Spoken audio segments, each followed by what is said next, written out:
This movie is about Thor being banished from Asgard and exiled to Earth with his powers taken away.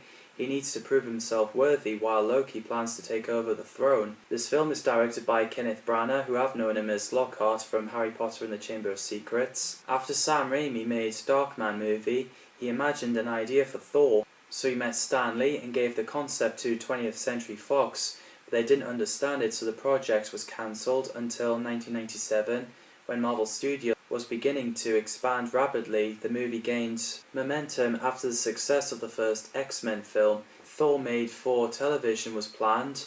UPN was in talks for releasing it. Excited by the prospect, they pushed for a script and considered Tyler Mane to play Thor, which I think he looked good for the part.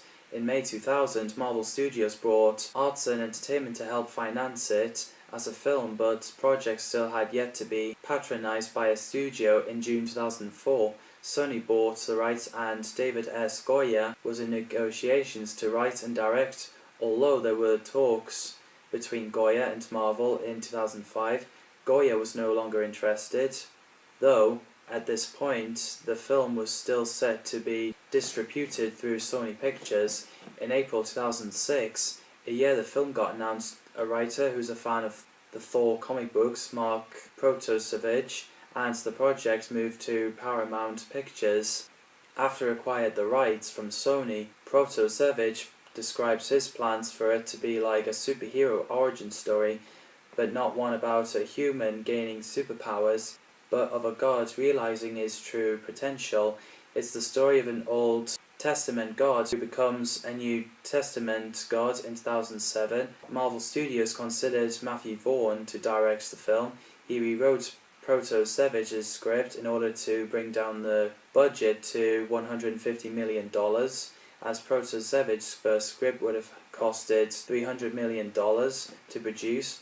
After the first Iron Man movie came out and it succeeded, Thor was originally to be released on June the 4th, 2010, as his hammer got introduced in Iron Man 2. On May 2008, Matthew Vaughn was released when his holding deal expired, at which point Marvel said Protosevich to work on a new script and began searching for a new director. Guillermo del Toro, who's a fan of Jack Kirby's comics, was in talks to direct the film and said that he loved the character of Loki, but wished to incorporate more of the original Norse mythology into the film, including a really dingy Valhalla with Vikings and mud. Although he turned down Thor to direct The Hobbit, on September 2008, DJ Caruso had been discussing taking on the project, though he did not read the script, so later on, Kenneth Branagh confirmed to direct the film, describing it as a human story right in the center of a big epic scenario, and he also said that he hoped to begin filming in January 2010. And Marvel Studios set back the release date of the film from 16th of July 2010 to 17th of June 2011,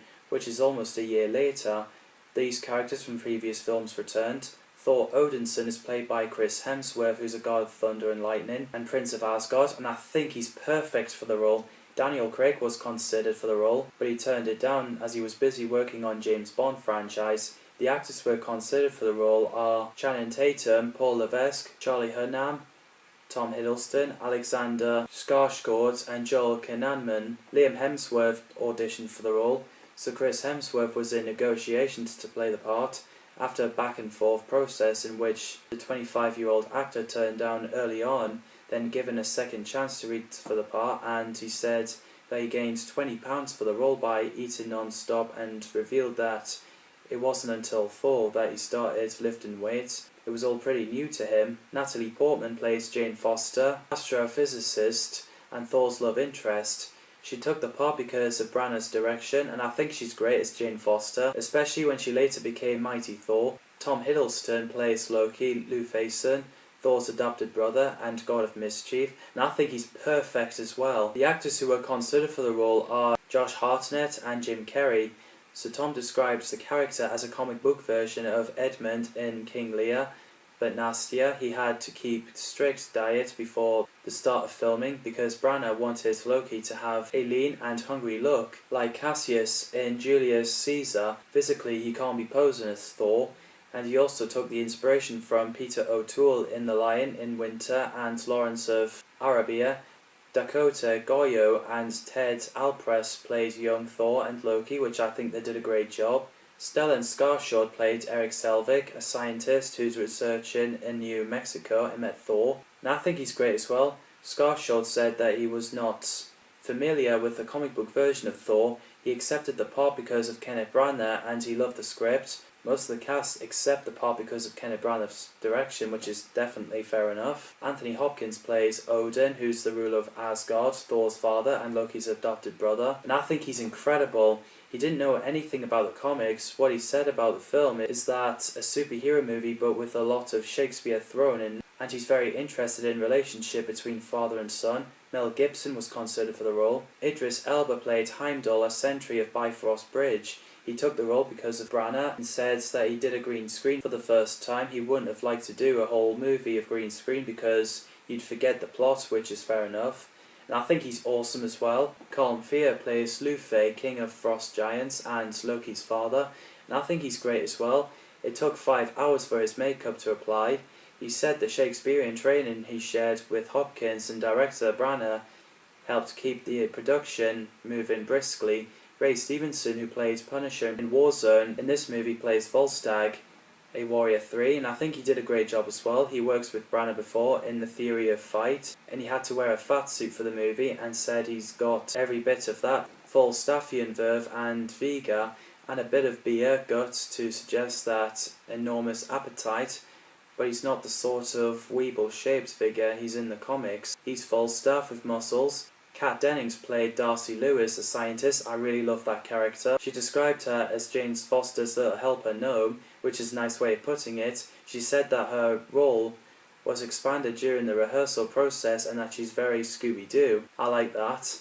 Rain Russo plays Frigga, Odin's wife and Thor's mother, and I think she's great as Thor's caring mother. Jeremy Renner plays Clint Barton, aka Hawkeye, an archer, and I think he's amazing as a superhero archer and a caring husband and father.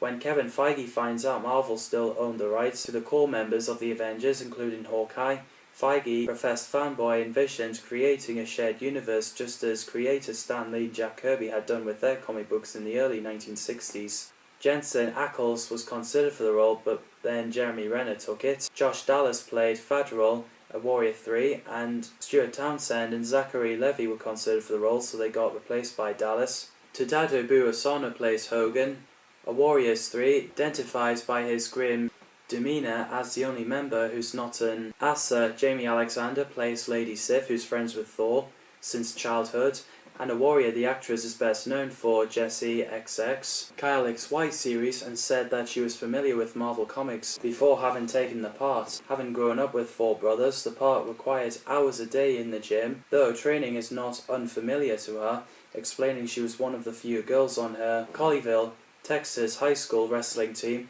She also described her character as one of the guys and that she's a very talented, skilled warrior and can stand on her own against any villain in the film. About her relationship with Thor, she said she's very loyal to Thor and cares a lot about protecting him and protecting Asgard, and I think she's badass. There's amazing casting here. The direction by Kenneth Branagh is brilliant, and so is the music by Patrick Doyle. There's brilliant opening.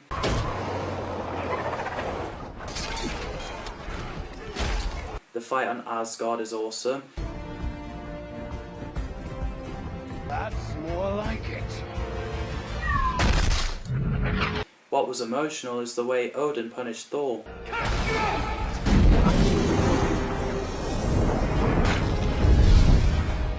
It reminds me of Time Lords punishing the Second Doctor the same way in Patrick Troughton's final story. Hi. Just taking a little blood. How dare you attack the son of Odin! I need some help! The fight in hospital just shows that Thor couldn't understand Earth humans.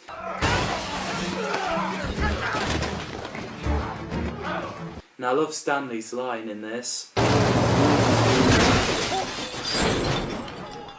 Did it work? Speaking of lines, my favourite line from this movie is this. This drink, I like it. I know, it's great, right? Another! This scene, I like it. Another! I enjoy the fight between Thor and S.H.I.E.L.D. agents.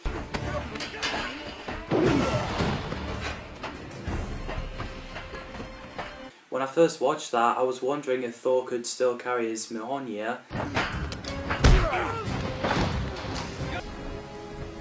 Last chance, sir. Wait.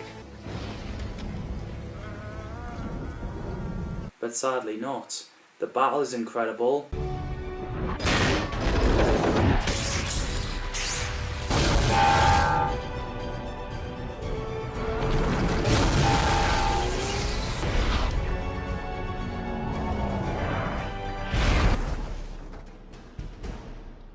This movie also introduces Tesseract.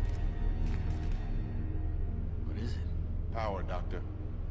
If we can figure out how to tap it. Brilliant setup. I really love the first Thor film, it's relatable. Next film to discuss is Captain America: The First Avenger.